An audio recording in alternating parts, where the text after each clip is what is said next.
इतना बड़ा देश, और हमें शर्म भी नहीं आती ये कहते हुए कि फिरंगियों ने हमें गुलाम किया।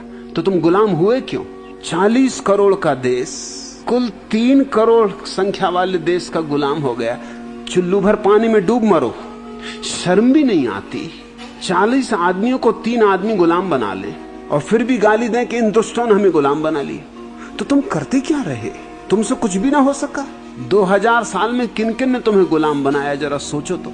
हूण आए, बर्बर आए, तुर्क आए, मुगल आए, अंग्रेज आए, पुर्तगाली आए, फ्रेंच आए, जो भी आया तुम उसके ही पैर चूमने को राजी हो गए। तुम जैसे गुलाम बनने को तैयार ही बैठे। तुम एक से भी नहीं जूझ सके और फिर भी तुम अकड़ से कह पाते हो कि इन्होंने हमें गुलाम बनाया। तुम गुलाम बने, तुम गुलाम बनने के लिए बैठे थे।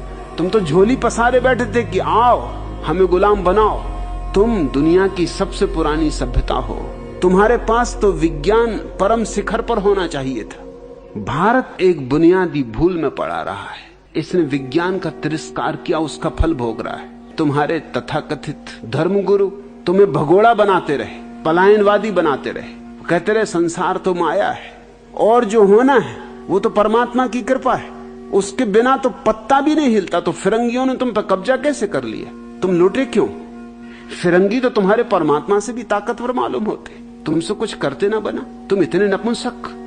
ये तुम्हारे तथाकथित ऋषिमुनियों की कृपा है कि उन्होंने तुम्हें उल्टी बातें सिखाई। उन्होंने जीवन की बुनियाद तो तुम्हें दी नहीं और जीवन के शिखर की बकवास शुरू कर दी। काखागा सिखाया नहीं और तुम्हारे हाथ में कालिदास के शास्त्र पकड़ा दिए। अगर मैं उनका विरोध करता हूं तो तुमको लगता है कि मैं तुम्हारी दुश्मनी कर रहा हूं, लेकिन मेरी मजबूरी है। जरूर मेरी बात जहर की तरह लगेगी। जिस मूढ़ता के कारण तुम परेशान रहे हो उसको मैं मिटा के अपना कर्तव्य पूरा कर रहा हूं। किसी को कैंसर हो तो ऑपरेशन तो करना ही होगा, और तुम जिसको संस्कृति कह रहे हो वो तुम्हारा कैंसर है। धर्म की बकवास है तुम्हारे पास और तुम्हारी बकवास कुछ काम ना आई।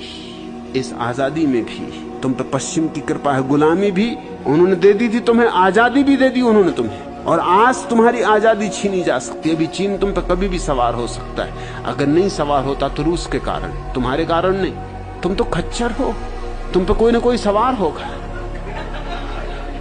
और तुम कहते हो कि आप भारतीय संस्कृति का ना ज्यादा विरोध क्यों करते हैं? इसलिए कि भारत से मुझे प्रेम। मैं चाहता हूं कि ये भी दुनिया में अपना स्थान पाए, सम्मान पूर्वक अपना स्थान पाए, और ये विज्ञान के बिना नहीं हो सकता है। क्योंकि शरीर मनुष्य का आधार है और आत्मा मनुष्य का आत्यंतिक आविष्कार, वो अंतिम बात है।